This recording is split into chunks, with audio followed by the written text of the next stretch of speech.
여러분 반갑습니다. 이번 시간에는 이게 환율에 대해서 공부하겠습니다. 환율.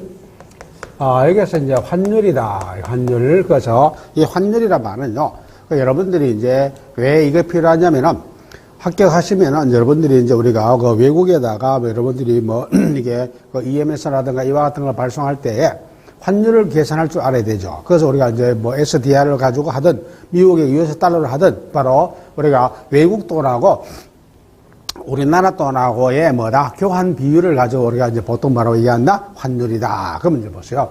환율은 이제 의미죠. 이 의미는 잘 알겠죠.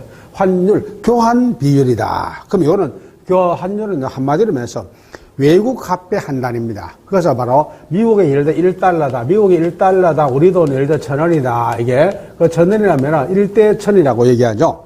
그러면 외국 돈을 기준으로 해서 우리나라 돈을 매주겠다? 교환하겠다 하는 것이죠. 이 교환하는 화폐 비율을 가지고 이름을 뭐라 붙인다? 환율이라고 얘기합니다. 환율, 이게.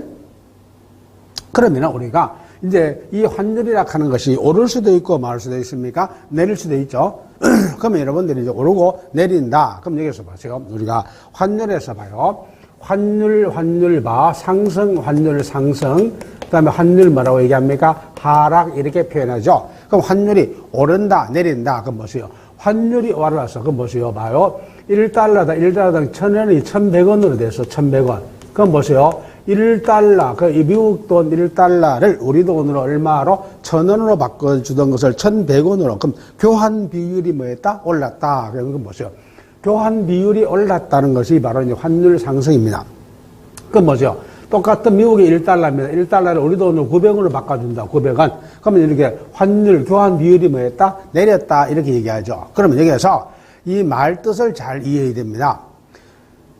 교환 비율이 1대 1000에서 바로 1대 1100이다. 그러면 교환 비율이 올랐어요. 그럼 환율이 올랐다는 것은 다른 말로 하면 여기 뭐냐면은 우리나라 돈의 가치가 평가 뭐라 한다? 절하 이렇게 얘기합니다. 평가 절하. 그 다음에 환율이 내렸어. 환율이 교환 비율이 내렸다는 것은 다른 말로 하면 우리나라만 평가 뭐가 된다? 절상이다 이렇게 표현합니다. 그러면 여러분들이 용어 자체에서 잘 이해됩니다. 환율 상승, 교환 비율이 보세요. 1대 1000에서 1대 1100으로 올라서 그건 교환 비율이 오른다는 말은 상대적으로 우리나라 돈의 값어치가 뭐였다? 이게 저평가되었다는 뜻이죠. 그럼 우리나라 돈의 값어치가 뭐였어요? 이렇게 떨어진 겁니다. 그래서 평가 절하, 그럼 보세요. 미국 돈 1달러 가만히 있는데 우리 돈을 얼마 주다가 1,000원만 좀 바꿨는데 지금은 1,100원을 갖줘야 돼요. 그럼 상대적으로 미국 돈은 가만히 있죠. 우리 돈의 값어치가 뭐였다? 떨어졌다. 이렇게 볼 수 있겠죠. 그러니까 우리나라 돈의 값어치가 떨어졌다. 그래서 평가 절하 또는 다른 말로 뭐라 한다? 원화 약세. 그러니까 이걸 가지고 우리가 다른 말로 이제 원화 약세 이렇게 표현하는 겁니다. 그 원화 가치가 약해졌다는 뜻이죠. 그러면 평가 절상이라는 건 보세요. 미국 돈 1달러가 1,000원을 바꿔주다가 이제는 900원만 주면 돼. 우리 돈 100원 남아있잖아요. 그러니까 우리나라 돈의 값어치가 뭐였어요? 올라갔다. 평가 뭐라 한다? 절상이라고 얘기한다. 그러면 당연히 이게 원화 뭐가 되는 겁니까? 강세 이렇게 표현합니다. 그래서 우리가 잘 구별해야 돼. 환율이 올랐다. 그럼 여러분들이 학생들이요. 그러니까 수업을 하면 대다수가 환율에서 평가 절상과 평가 절하, 이와 같은 것을 구별을 잘 못해가지고, 환율이 올랐다. 그럼 교환 비율이 오른다는 것은 상대 우리나라 돈의 값어치가 떨어졌다. 이렇게 이해하라 하는 겁니다.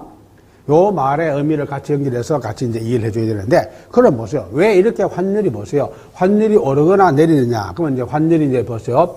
변동이 되는 이유가 있습니다. 그러면 이제 환율이 이렇게 변동됩니다.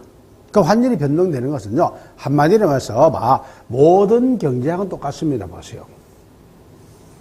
요것을 가지고 외화의 수요와 공급, 그 다음에 여러분 요걸 가지고 이제 요것을 P는 요거는 이제 환율이 됩니다. 환율. 그럼 보세요. 요것을 환율, 그 다음에 요것을 외화의 수요 공급량을 봤을 때 외화의 뭐하고 수요와 외화의 뭐가 공급이 만나는 점, 요 점이 바로 P1이야. 그 다음에 요 점이 Q1이다. 그럼 보세요. 바로 균형 환율이 어디에서 결정된다? 바로 외화의 뭐하고 수요와 외화의 뭐가 공급이 만나는 요 규정점에서 뭐가 결정됐어요? 환율이 결정되는 겁니다, 이게. 그러면은 이 환율이 결정되는 것이 바로 이렇게 외화 수요 공급이 만나는 점에 결정되는데, 그럼 이제 환율이 왜 변동되느냐 하는 겁니다. 얘는 보세요. 역시 이제 외화의 뭐다? 수요와 뭐 때문에 공급이죠. 그럼 보세요. 외화 보세요. 수요 곡선이 이렇게 바뀌었어. 요걸 가지고 이제 외화, 요건 뭐라고 얘기한다 해서 외화, 수요 뭐라 한다? 증가. 그러니까 이게 곡선이 오른쪽으로 이동하면 무조건 증가입니다. 그럼 왼쪽 이동하면 뭐가 돼? 감소가 됩니다. 그럼 보세요. 외화의 수요가 증가하니까 여기에 균형점이 여기로 왔죠. 그럼 여기로 왔다 그러면서 어디로 왔습니까? P2로. 그러면 환율이 뭐한다? 오른다. 그러면 외화 수요가 증가하니까 보세요. 균형 환율이죠. 그 균형 환율은 뭐였어요? 그래서 요 균형 환율입니다. 환율은 상승 올랐단 말이에요. 그럼 반대로 보세요. 외화 수요가 이렇게 감소합니다. 이렇게. 그래서 이렇게 감소하면 여기서 만나니까 여기로 왔죠? 그럼 여기 이제 P3라 봅시다. 그러면 환율이 뭐한다? 내리죠. 그러면 여러분들이 외화 수요가 증가해서 환율이 오른다. 그럼 외화 수요가 감소하면 뭐한다? 환율이 내린다. 그럼 여기서 왜 외화 수요? 그러면 저 봐. 외화 수요가 누구냐 하는 거예요. 외화 수요. 외국 돈이 필요한 사람이죠. 필요한 사람이 누구냐면 봐요. 여러분들이 수입이 증가합니다. 그럼 수입이 증가한다는 것은 우리나라에서 외국에서 물건을 수입하려고 하면 우리 돈을 주면 안 되죠. 그럼 우리 돈을 뭘 바꿔야 돼? 외화로 바꾸어 가지고 외국에 보내줘야 돼. 그러면 외국 돈을 필요로 하는 사람이 바로 수입자죠. 수입업자가 바로 이게 외화 수요가 된 겁니다. 그 다음 보세요. 여러분들이 해외여행 보세요. 해외여행입니다. 여행이 증가한다.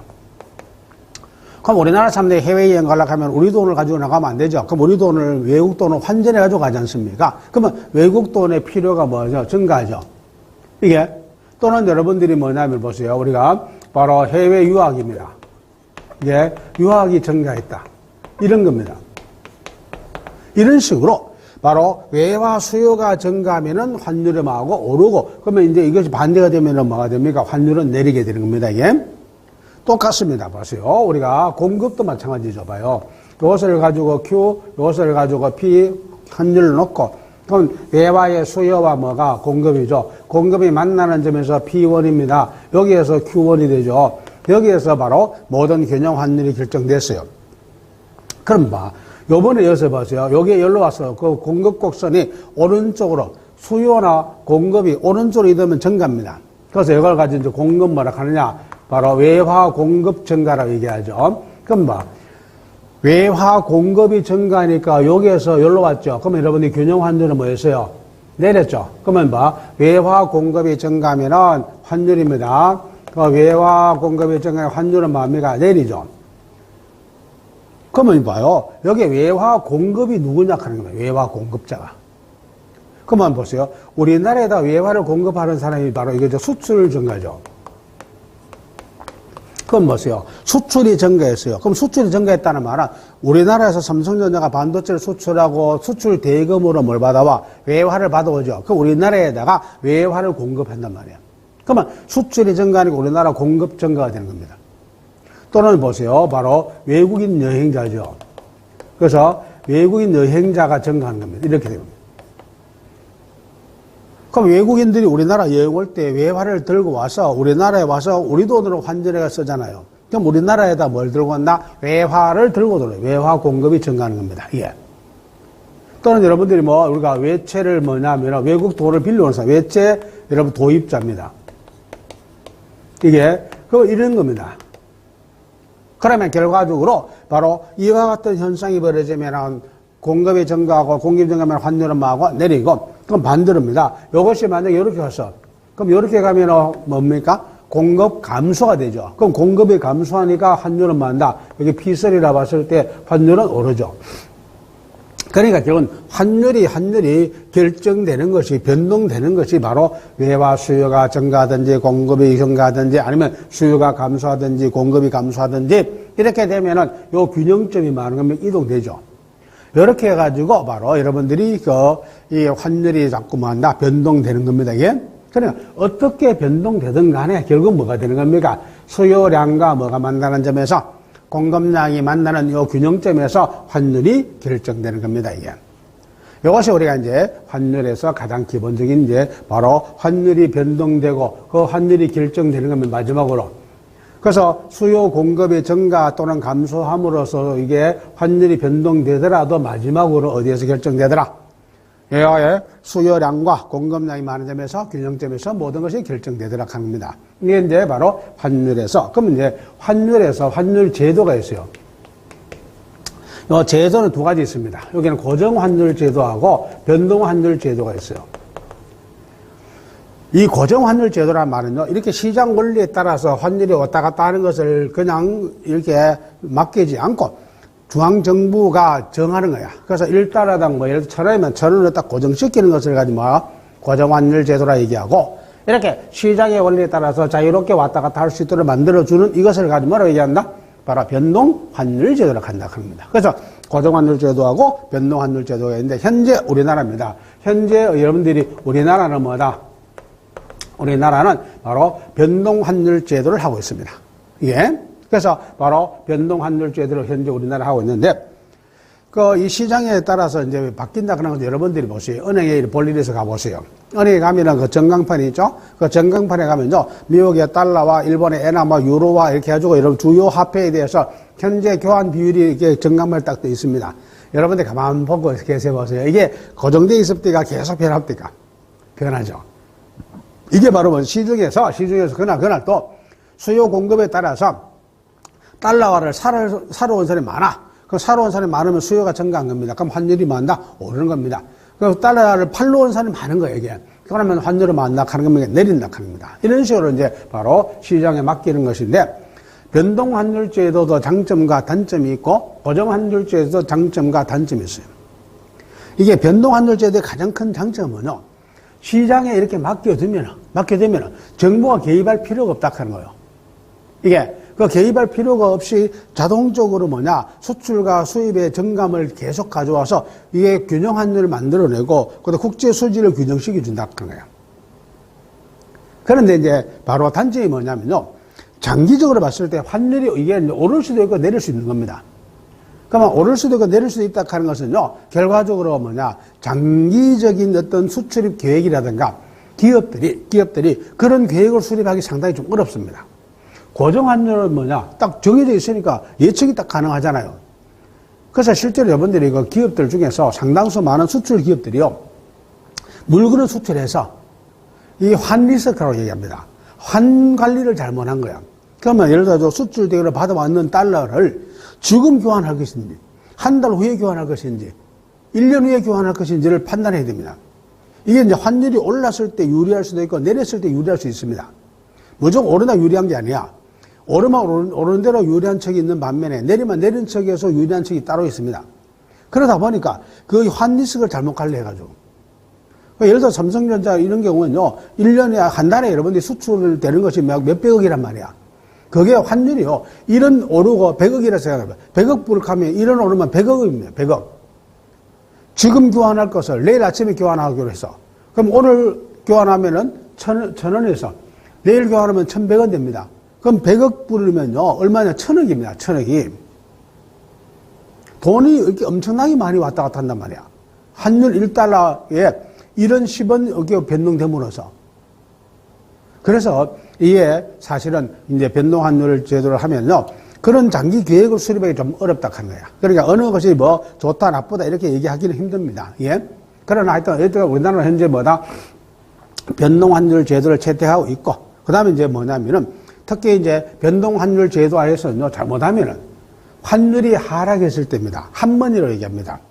투기성 외국 자본이란 말이야. 이게 한머니 뜨거운 돈이란 말이죠. 이게 그러니까 주로 여러분들이 환율을 목표로 환차익을 노리는 환투기꾼들입니다. 이게 들어올 수 있어요. 사실 우리나라가 97년도 외환위기를 겪었던 그 이유 중에 하나가 바로 이 부분이잖아요. 그러니까 그 당시에 우리나라 수출이 잘 됐단 말이야. 수출이 잘 되기 때문에 환율이 한다 하는 겁니까? 공급이 증가하니까 환율이 내리잖아요. 그러면 여러분들이 수출이 잘 되니까 환율이 내릴 것이라고 예측할 수 있다 하는 거야. 그럼 예를 들어 보세요. 외국 자본이 우리나라에 보세요. 1억 불입니다. 1억 불을 들고 들어왔어. 그때 그 당시에 우리가 교환 비율이 예를 들어 가지고 1,000원이어서 환율 자체가 그럼 1,000원이었으면 보세요. 1,000원이었으면 얼마입니까? 우리 돈으로 하면 이거는 얼마 되면 1,000억이 됩니다. 1,000억이. 그러면 여러분들이 외국 자본이 우리나라에 투자를 목적으로 온 것이 아니야. 얘들은 핫머니는 여러분들이 뜨거운 돈이잖아. 그럼 얘들은 바로 이게 투자를 목적으로 온 것이 아니고 환차익을 노리고 들어온 거야. 그러면 우리나라 와서 1억 불 가져와서 돈을 교환해가지고 1,000억을 은행에다가 통장으로 그대로 예금해 둔 겁니다. 그러다가 환율이 내리기를 기다리는 거야. 그럼 이 환율이 보세요. 900원인데. 그럼 900억이 되면 보세요. 900억만 하면 얼마 할 수 있으면 1억 불을 할 수 있어요. 그러면 1억 불을 교환하는 거야. 그러면 원래 가져온 돈 얼마? 1억 불을 그대로 들고 나갈 수 있죠. 나가고도 얼마 남았습니까? 100억 남았단 말이에요. 100억이. 그러면 순식간에 얼마를 버는 겁니까? 100억 벌어. 그러면 100억도 가지고 나오시면 뭐 하면 됩니까? 그걸 다시 환율을 바꿔가지고 나가면, 그럼 1억 불 이상의 돈을 가지고 나가잖아요. 그러니까 가지고 온 것은 얼마인데 1억 불인데도 불구하고 1억 불 이상의 돈을 가지고 나간다 하는 거예요. 이게 바로 환투기꾼들이란 말이에요. 환투기꾼들이. 그러니까 결국 우리가 90년대, 96년, 97년도 이때 여러분 아시아의 모든 나라들이 다 경제 위기를 겪었어요. 그 중에 우리가 직격탄을 맞은 게 우리나라란 말이에요. 왜? 우리나라는 그 당시 수출이 잘 되기 때문에 문제가 된 거야. 수출이 잘 되기 때문에 바로 수출 증가하면 환율이 내린단 말이야. 그러니까 외국 자본들이 우리나라의 어떤 기업의 투자를 위해서 돈 들어온 게 아니고 환투기를 위해서 들어온 거야. 환차익을 노리고. 그러니까 막 들어왔던 자금들이, 그러니까 우리나라 한국은행 외환의 한국은행 금고에 뭡니까? 외환 자금은 계속 쌓이는 거야. 그러니까 통화당국 입장에서는 야, 외국 돈이 막 쌓이는 기분 좋은 거야. 얘들이 투자를 위해서 얘들을 가져와서 얘들 뭐 하는지 그걸 봐야 되는데 그냥 외화가 들어왔다 하는 데만 중점을 둔 겁니다. 그 당시에 통화당국에서. 그래서 얘들이 환율이 푹 내리는 것을 기점으로 해서 말한 거면 돈을 외화를 왕창 빼간 거야. 왕창 빼가 그러니까 다시 거다 뭡니까? 바로 외화 수요가 증가했잖아요. 수요가 증가 환율이 많은 겁니까? 폭등한 거야. 그래서 그 당시에 여러분들 우리나라 환율이 1,100원대에서 갑자기 2,000원대까지 폭등한 거야. 그래서 결국 우리나라가 도저히 안 되니까 IMF에다 뭐 한 겁니까? 구제금융을 신청한 거잖아요. 이게 바로 한머니라고 하는 거예요. 이거는 이제 한머니가 들어오는 것은 환율이 내릴 때야. 환율이 내릴 때에 그 환율 차익을 노리고 들어오는 이런 자금이 들어올 수 있다 하는 겁니다. 이게. 그래서 이게 변동환율 제도가 되면은 꼭 좋은 점만 있는 것은 아니다 하는 겁니다. 어쨌든 간에 장점도 있고 단점도 있습니다. 그래서 우리가 적절하게 통화당국, 그래서 여러분 한국은행이 뭐 해야 됩니까? 이런 환율에 대해서 적절하게 잘 속도 조절, 변동환율 제도를 시장에 맡긴다 하는 거야. 시장에 맡긴다 하더라도 이거를 적절하게 뭐 해야 된다 하는 겁니까? 예, 환율 안정을 위해서 정부가 여기에 적절하게 개입하는 것이 필요한 겁니다. 모든 것을 시장에 완전히 100% 맡겨두지는 않습니다. 예. 그 다음에 여러분들이 이제 환율 상승과 환율 하락에 의해서 영향이 나와 있어요. 이게 환율이 오르면은 득 보는 사람이 있고 환율이 내리면은 득 보는 사람이 있어요. 그럼 보세요. 실제로 우리나라가 봐요. 아까 여러분들이 이제 IMF에서 그리고 우리가 외국 자본들이 우리나라에서 있는 외화를 왕창 다 빼들고 나갔단 말이야. 그래서 외화가 갑자기 수요가 증가했죠. 수요가 증가하니까 환율이 뭐였어요? 폭등했잖아요. 환율이 폭등했을 때 바로 그 대표적인 것이 뭐냐? 수출업자입니다. 수출업자들은 엄청나게 돈을 버는 거야. 그럼 반대로 수입업자는 뭡니까? 바로 망하는 거야. 그러면 유리한 척이 있는 반면에 뭐가 있다 하는 거요? 불리한 척이 있는 겁니다. 환율이 올랐을 때, 내렸을 때. 그러면 여러분들이 환율이 올랐을 때 하나만 내가 여러분 설명해 줄게요. 환율이 올랐을 때는 보세요. 수출품의 달러 표시 가격이 하락하기 때문에 수출 기업의 재산이 높아져. 그럼 수출이 증가한다. 그럼 생각해 보세요. 만약에 내가 신발 공장 사장입니다. 원래 환율이 기준 환율이 1,000원이었어. 1,000원이어서 신발을 만들어가지고 여러분들 100달러입니다. 이게 100달러에 수출하기로 외국과 계약을 해서 그럼 100달러의 그 환율이 1,000원이니까 우리 돈 얼마입니까? 10만 원이야. 그러면 신발 한 켤레에 외국에 팔면 얼마입니까? 10만 원을 받아. 이거를 똑같은 신발을 국내에 팔아도 10만 원을 받아. 그럼 환율 변동과 관계없이 고정돼 있다면 똑같이 해외에 팔아도 10만 원 들어오고 국내에 팔아도 10만 원 들어오죠. 그러면 이 기업은 해외에 팔도 국내에 팔도 똑같은 거야. 그런데 갑자기 환율이 바뀐 거야. 환율이 올랐어. 환율이 상승해 1,100원 됐어.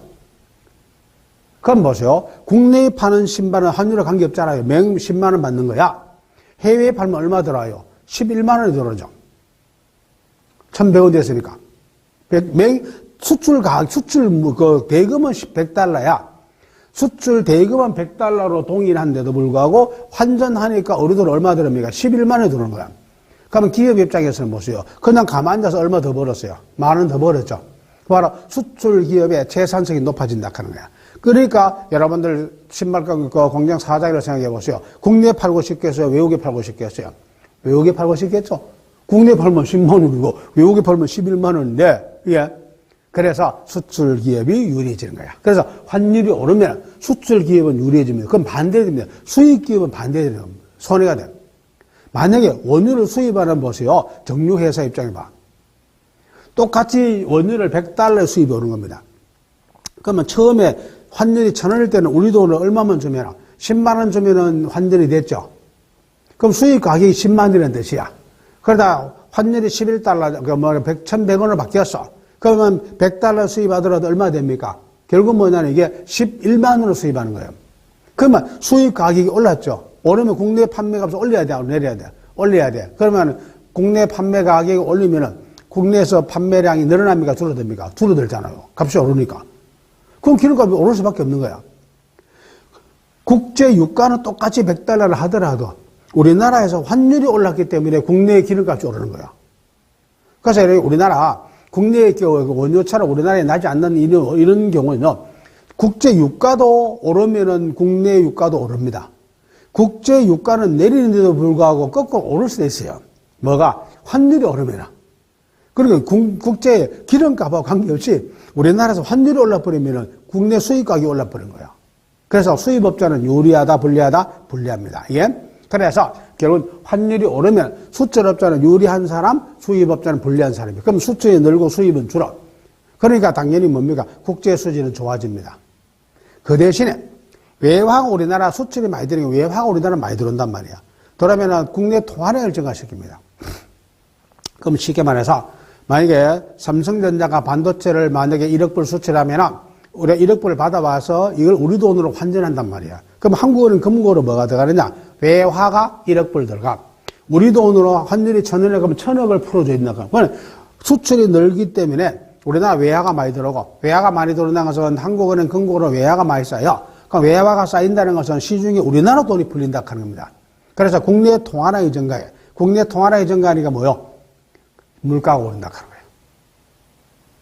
거예요. 예. 그러니까 좋은 수출이 많이 되는 만큼 또 나쁜 점이 있단 말이야. 국내 물가가 오른다 하는 거예요. 그래서 여러분들이 외채, 외국 돈을 빌려온 사람이 갚으려고 하면 보세요. 100달러 빌려왔을 때 10만 원 먼저 주면 갚을 것을 11만 원 줘야 갚는다 하는 겁니다. 그래서 외채 상환 부담이 커진다 하는 것이죠. 그 다음에 여러분들이 이제 기타 보면은 수입 원자재 가격이 상승한다. 그러니까 국내 물건 값이 올라. 국내 생산비가 오르는 겁니다. 둘째, 환율이 오르면 해외 여행 가는 사람들, 해외 투자하는 사람들, 해외 유학 가는 사람 다 불리해. 그러니까 여러분들이 똑같은 여러분들이 우리가 환율 제도에서 1,000원이었을 때는 100달러 바꾸려고 하면 얼마 줘야 됩니까? 10만 원 좀 바꿔주잖아. 그럼 1,100원이니까 얼마 줘야 돼? 11만 원 줘야 하잖아요.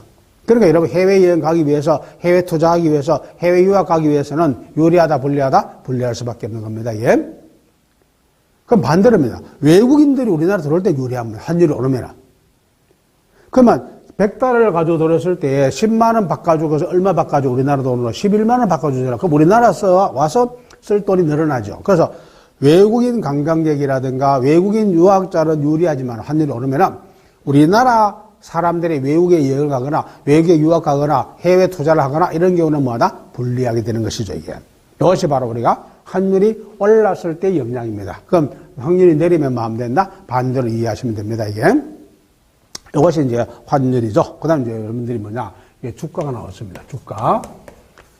주가라면 이제 주식의 뭡니까? 가격을 얘기하죠. 그러면 여기서 우리가 기본적으로 이 주식이라 하는 것이 뭐냐? 주식이라 하는 게. 이건요, 우리가 이제 보통 회사가 종류가 상법에 가면 회사의 종류가 뭐 한명회사, 합자회사, 유한회사, 주식회사 있습니다. 그러면 주식회사의 가장 기본적인 자금 조달 방식이 바로 뭐냐? 주식을 발행하는 거죠. 주권을 발행하는 겁니다. 예? 그래서 우리가 이제 뭐냐? 대기업들이 자본금으로 공모해서 만들어진 주식을 납입한 사람들에게 돈을 납입했다는 증서로 만들어준 것을 가지고 뭐로 얘기한다? 요거를 주식이라고 얘기한다. 예. 그래서 사실은 요즘에 이렇게 여러분들이 그 작은 이게 돈을 모아가지고 큰 장을 만드는데 결정적 역할을 한 것이 바로 뭐다? 주식이죠. 주식회사가 만들어지면서 기업 규모가 이렇게 확장된 겁니다. 예를 들어 보세요. 만약에 삼성전자가 액면가 5,000원짜리 신주를 발행한다 생각해봐. 만약에 신주를, 만약에 1,000주를 발행한다. 예를 들어서. 그러면은 1,000주를 보세요. 어떤 사람은 나 5,000원 있어. 그러면 한 주만 사면 됩니다. 5,000원만 하면 투자할 수 있어요. 내가 용돈이 10,000원 있는 겁니다. 그 10,000원 하면 2주를 사면 되는 겁니다. 이해되죠? 이런 식으로 소액 자금을 모아가지고 그것을 큰 장을 만드는데 바로 주식이 가장 유리하다. 이게 이제 주식인데 이 주식을 두 가지입니다. 이 주식 시장입니다. 이제 그러면은 주식 시장이라는 것은 뭐냐? 두 가지 있죠. 일단 최초로 삼성전자가 주식을 발행해. 이걸 가지고 무슨 시장? 바로 이게 발행시장이라고 합니다. 발행시장. 그럼 주식시장에는 이제 발행시장이 있습니다. 그럼 일단 여러분들이 발행을 했어. 그래가지고 자본금을 납입하고 주가를 줬단 말이야. 그 다음에 이제 이 주식을 보유한 사람들이 다시 이걸 필요한 사람들이 서로가 주고 사고 팔 수 있어야 됩니다. 그래서 이제 다시 이것이 뭡니까? 유통되는 시장입니다. 그래서 이 주식시장은 두 가지 나와야 돼. 최초로 많은 시장, 주식을 발행하면 이걸 가지고 무슨 시장? 발행시장이라는 명칭을 붙입니다. 발행시장이라고. 두 번째, 이 주식이 발행되고 난 다음에 이것을 뭐하는 시장? 유통하는 시장이 있습니다. 이게 그 유통하는 시장을 가지고 뭐라고 얘기한다? 유통시장이다. 이렇게 표현하는 겁니다. 그래서 이제 주식시장은 두 가지가 있다 하는 거예요. 그럼 현재 여러분들 우리나라에서 대표적인 이제 유통시장이죠. 뭐 여러분 유통시장이라 하는 것은 이제 대표적으로 알고 있는 게 뭐요?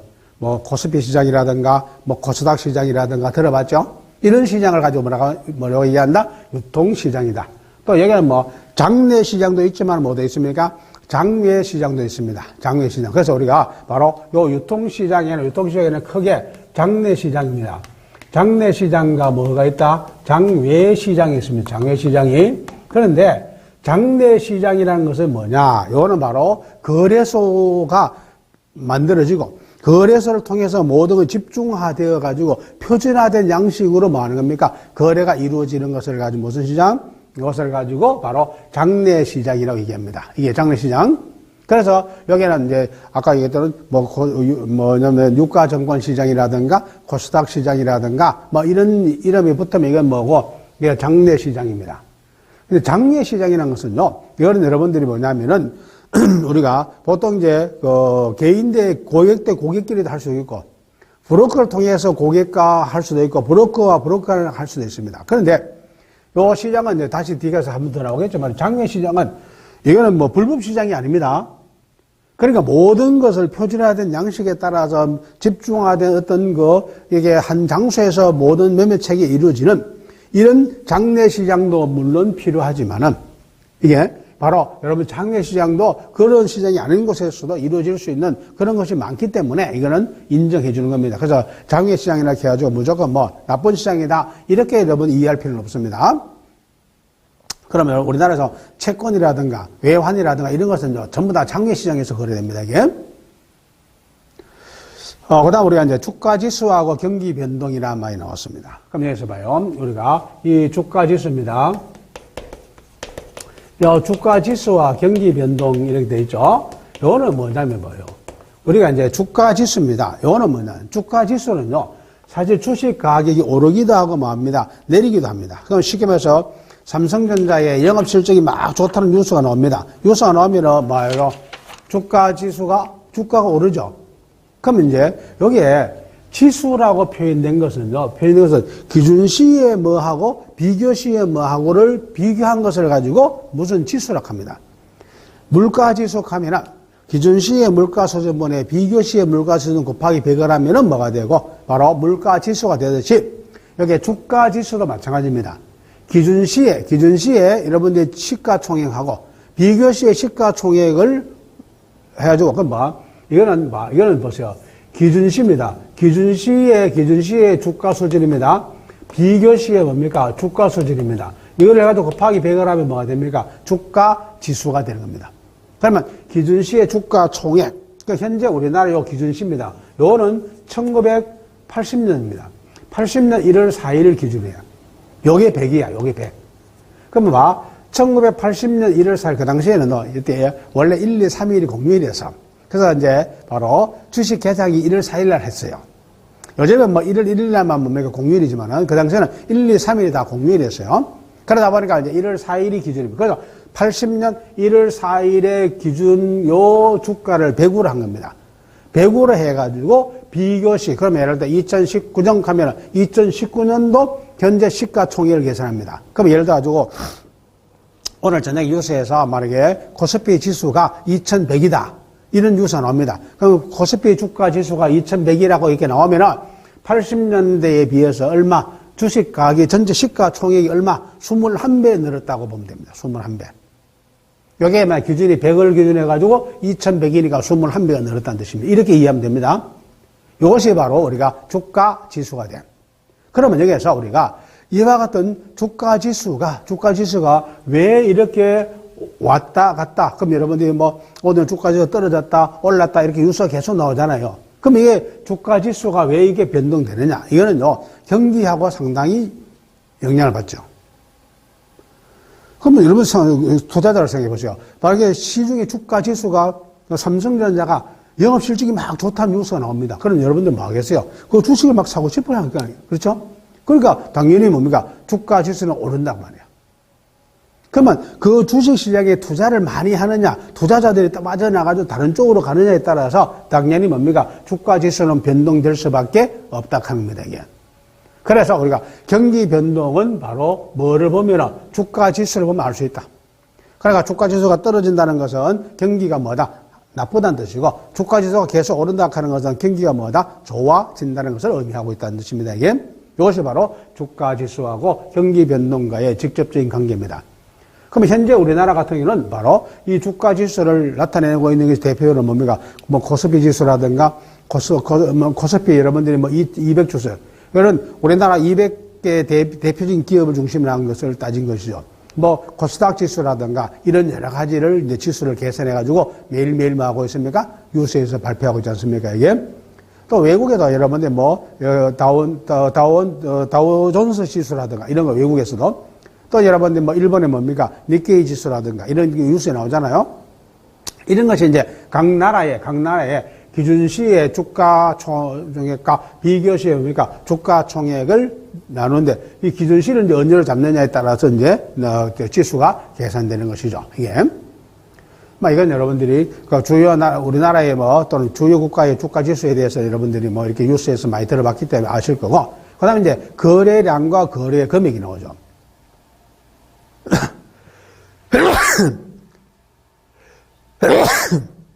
이게요, 거래량하고 거래 금액은 비례합니다.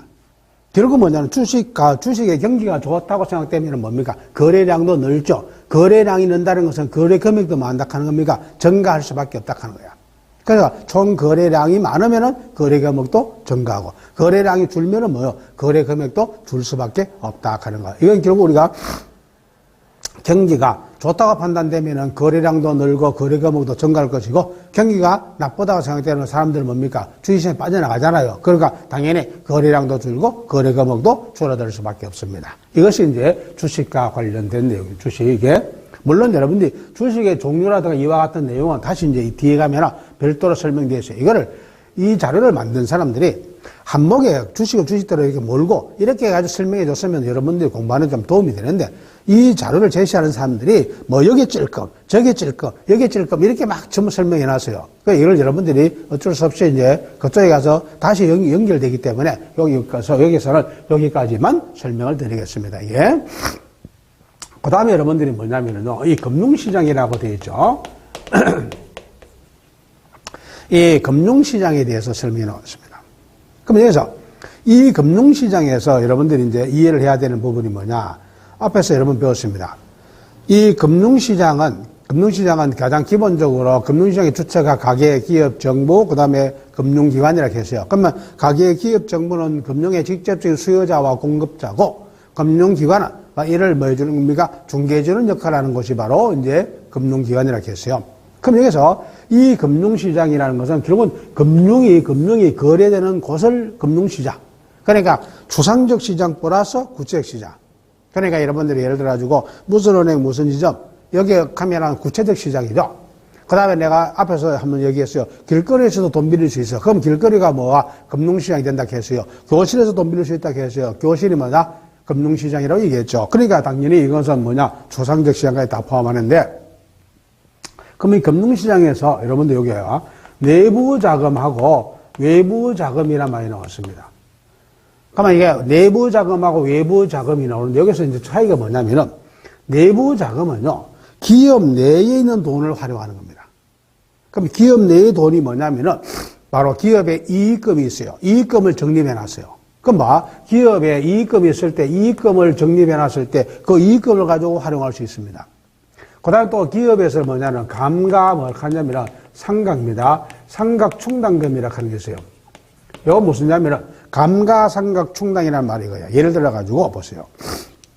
어떤 기업이 봐. 그럼 예를 들어 이 칠판을 보세요. 칠판 같은 경우에 썼다가 지웠다 할 수 있죠. 그러나 이게 마르고 닳도록 쓸 수 있는 건 아니죠. 그럼 이게 봐. 예를 들어 이 칠판 하나 만드는데 예를 들어 100만 원 들었다 봅시다. 100만 원. 100만 원 들었는데 여기에 수명이 10년이야. 10년. 그러면은 바로 이 100만 원의 이 칠판이 10년 후에는 못 쓰기 때문에 새로 교체를 해야 된다는 뜻입니다. 그러면은 1년에 얼마씩, 1년에 10만 원씩을 뭐 해야 됩니까? 적립을 해놔야 10년 후에 이걸 교체할 수 있다 하는 거야. 그렇죠? 그래서 요 감가상각이라는 말은 뭐냐면 눈에 보이지 않게 자본재가 눈에 보이지 않게 달아서 없어지는 겁니다. 예를 들어 어떤 공장에 기계를 하나 들놨어요. 기계가 마르고 닳도록 쓸 수 있는 게 아닙니다. 그것이 이제 눈에 보이면 자꾸 달아서 노후화되는 거야. 그러면은 새로운 기계를 바꿔야 됩니다. 그래서 거기에 대비해서 그 감가상각된 만큼을 충당해 놓은 거예요. 이게 바로 감가상각충당금이 됩니다. 그 요런 돈으로 가지고 기업에서 뭐 하는 겁니까? 필요한 자금을 뭐 하는 거야? 충당하는 것을 가지고 이걸 바로 내부 자금이라고 합니다. 내부 자금. 근데 이게 내부 자금은요, 제일 원래 좋습니다. 왜? 뭐 갚을 이유도 없고. 예? 그런데 이제 문제는 실제로 여러분들이 보세요. 기업들이 이익이 남는 경우가 잘 없습니다. 뉴스에 여러분들이 보면 우리나라에서 상장 기업들이 여러분들이 뭐 이렇게 뭐 이익을 전체 얼마 남겼다 이런 뉴스가 나오죠. 이건요, 사실은 얼마 안 됩니다. 우리나라 뭐 5대 그룹 아니면 10대 그룹 정도에서는 좀 남지요. 나머지 나라 기업들은 거의가 적자입니다. 또 10대 그룹 중에서도요, 몇 개 회사야. 우리나라 삼성전자가 너무 여러분들이 뭐냐면은 이게 너무 이렇게 뉴스에 많이 나오는 거예요. 그러니까 뭐 1분기에 뭐 10조 원에서 막 이렇게 수익을 남겼다고 합니다. 다른 회사는 매출도 10조 원이 안 되는데, 순이익만 남긴 게 10조 원이다. 그러니까, 회사 엄청 남긴 줄 압니다.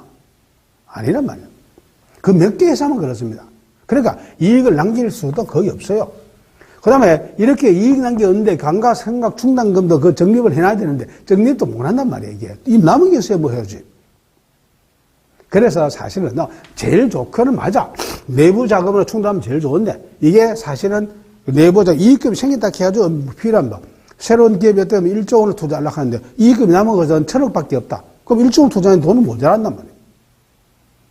그래서 내부 자금으로 한계가 있기 때문에 부득이하게 말할 수밖에 없어요. 외부 자금. 그러니까 이제 쉽게 말씀하니까 은행에서 뭐 하기도 하고 돈을 빌리기도 하고 주식이나 이런 것을 발행해가지고 외부에서 자금을 끌어오기도 하고 채권을 발행하기도 하고, 예. 이런 여러 가지 방식으로 이걸 뭐 한다? 바로 이게 외부에서 가져올 수밖에. 그래서 이제 바로 내부 자금과 외부 자금에서 외부 자금을 끌어올 수밖에 없다 하는 겁니다, 이게.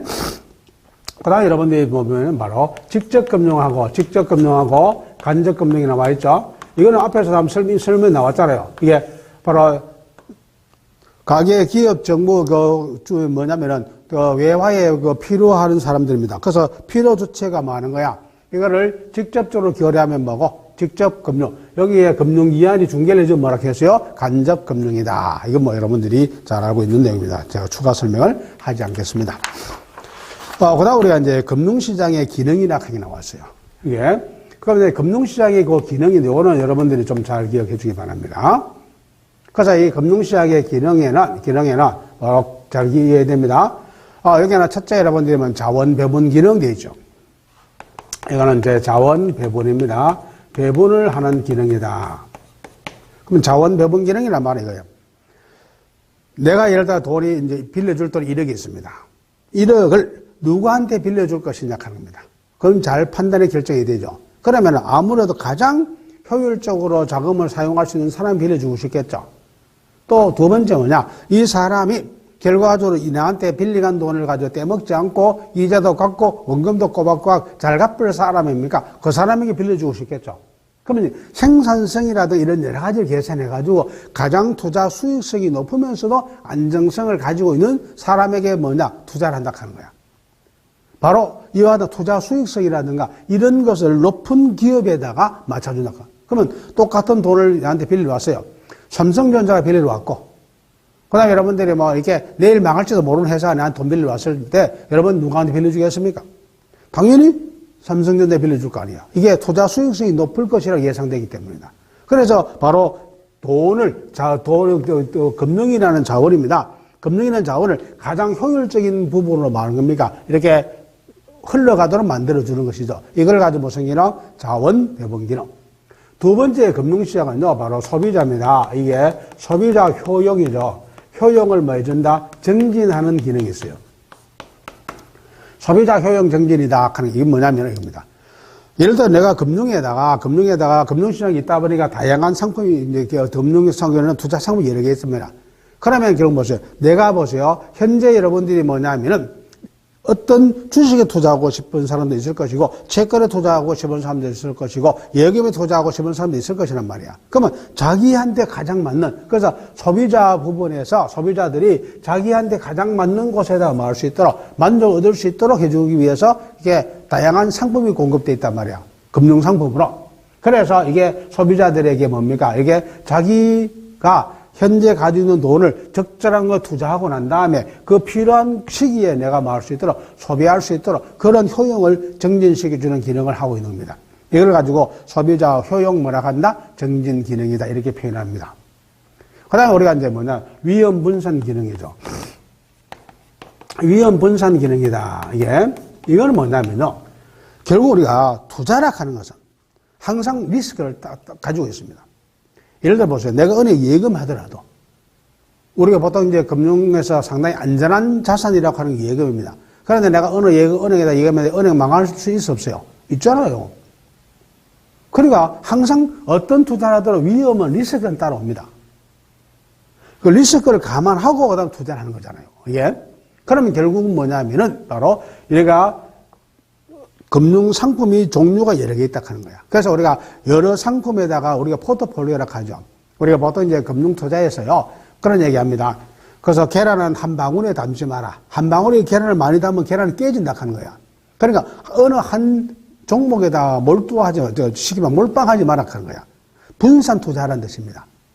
이게 포트폴리오야. 그러니까 주식을 하더라도 A 회사도 일부 사고, B 회사 일부 사고, C 회사 일부 사고, 또 예금도 하고, 채권도 투자하고, 이렇게 여러 가지를 하락하는 거예요.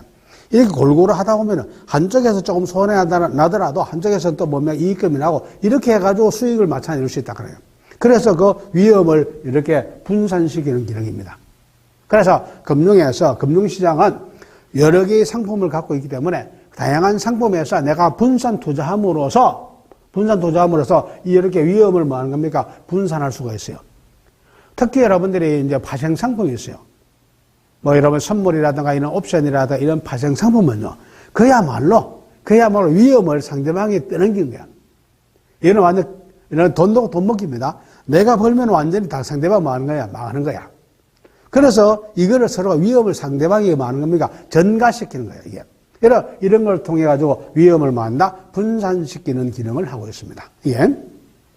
또 하나가 뭐냐면은 바로 유동성입니다. 이게 유동성 제공이다. 유동성 제고 기능이다. 이렇게 되어 있습니다. 이건 무슨 의미냐면 여기서 유동성이란 말이 나오면 이건 바로 현금화를 얘기합니다. 현금성입니다. 현금화. 그러면 현금성, 그럼 쉽게 말해서 보세요. 내가 돈을 똑같이 1억을 가지고 주식을 샀을 때하고 1억을 가지고 주택을 샀을 때입니다. 현금화 시키려고 했을 때 뭐가 쉽냐? 바로 주식이 쉽죠. 주식은 바로 팔면 되는데 이 집은 팔락하니까 살 사람이 나타나야 됩니다. 예. 또 살 사람이 나타나더라도 계약하고 여러분들 중도금 주고 이렇게 하면은 뭐냐? 시간이 걸리잖아요. 그 주식 같은 경우는 오늘 팔았어. 오늘 팔면은 내일 모레는 내 통장에 돈이 딱 들어있단 말이야. 그런데 이러면 집을 팔락하면은 일단 집 살 사람이 나타나야 된다 하는 거야. 한 달 내내 아무도 집 보러 안 와. 이게 팔 수 없잖아요. 그래서 바로 부동산하고 금융하고 차이점이야. 같은 부동산 투자할 것이냐, 금융에 투자할 것이냐 차이점입니다. 부동산 투자가 뭐 우리나라에서 부동산 물패 막 하면서 부동산 광풍이 불고 있어요. 아직도. 이게. 그러나 바로 현금화 시키는 데는 뭐가 유리하다 하는 거야? 금융이 훨씬 더 유리하다 하는 거야. 이게 바로 유동성이 유동성. 현금성을 만들어내는데 아주 쉬운 것이 뭐다? 이게 금융시장이다 하는 겁니다. 언제든지 가서 뭐 하면 주식은 주식시장에 팔면 되고 채권은 채권시장에 가서 팔면 되기 때문입니다.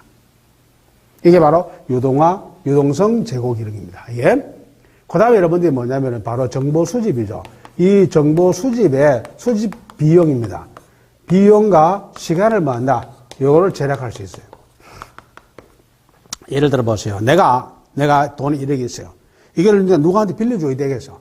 그럼 누구한테 빌려줄 것이냐 하는 겁니다. 이 사람이 도대체 얼마나 여러분 신용도가 있고, 이 사람이 가지고 사업을 하는데 이 사람이 얼마나 잘 좀 할 것인지 이거를 정확하게 알 수가 없잖아요.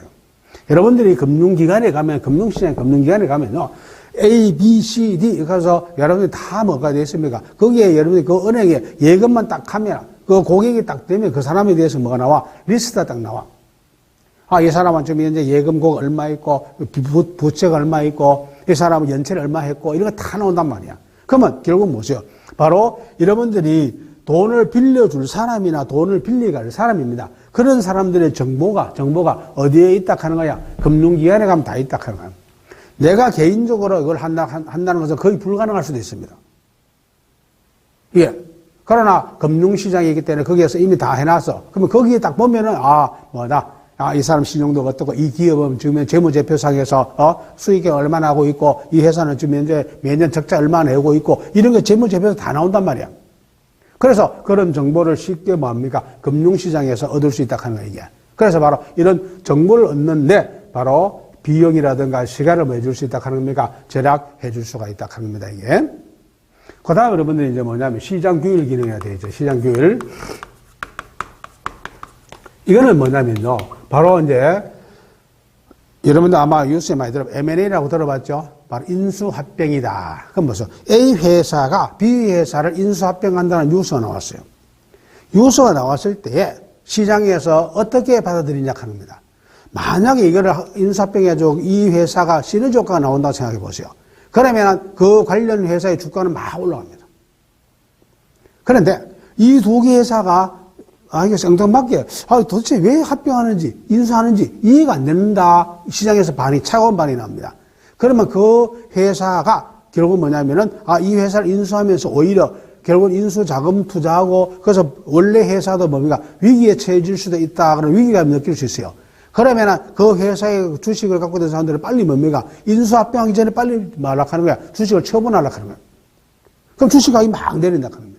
이게 바로 시장에서요. 자율적으로 이게 시장에서 무리하게 인수합병이나 이런 것을 못하게 하는 겁니까? 자율적으로 규제를 해주는 겁니다. 그게 시장의 반응이야. 그게 바로 눈에 보인다 하는 거야. 이 회사가 투자자 입장에서입니다. 이 회사가 그것을 인수했을 때 시너지 효과가 나오느냐, 아니면 역시너지 효과가 나타날 것이냐, 그걸 판단하는 겁니다. 그것이 바로 그대로 주가에 뭐 하는 겁니까? 반영되는 겁니다. 채권 가격에 뭡니까? 그대로 반영되는 겁니다. 그래서 이와 같은 것을 통해서 시장 규율 기능이 있습니다. 그래서 이렇게 금융시장이라 하는 것은 이런 식으로 여러분들이 바로 여러 가지의 기능을 수행하고 있다. 이게. 그래서 여러분들이 금융시장에서 특히 요게 기능에 대해서 좀 잘 기억을 해주기 바랍니다. 이게. 그럼 이제 다음 시간부터는 이제 금융시장의 유형이라든가 이런 내용이 나옵니다. 이런 내용은 다음 시간에 계속 수업하겠습니다. 하여튼 여러분들이 금융편의 어버에는 하여튼 금년도 제시했던 자료에는 완전 경제 이론입니다. 이게 그냥 단순히 금융과 예금에 관련된 단순한 몇 가지만 설명하고 상품을 설명한 예가 아니라 하는 거예요. 이 내용이 너무 많이 있기 때문입니다. 그래서 나도 이거 수업하면서도 이게 사실 어떻게 해줘야 될 것인지, 여러분들에게 이걸 다 사실 이게 수업을 해줬을 때 과연 그 사람들이 출제할 것인지, 이게 하여튼 출제하겠다고 자료를 제시했기 때문에 안 해줄 수 없다 하는 겁니다. 힘드시면은 공부하세요. 어쩔 수 없습니다. 열심히 하면은 내용이 그렇게 어려운 건 아니잖아요. 이게 하도 양이 많아가지고 기존에 양이 이만큼 있다고 이만큼 늘어났으니까 여러분들이 좀 힘들어할 수밖에 없습니다. 내용은 그렇게 어렵지 않습니다. 그래서 잘 공부하시면 된다. 열심히 하시기 바랍니다. 고생했습니다.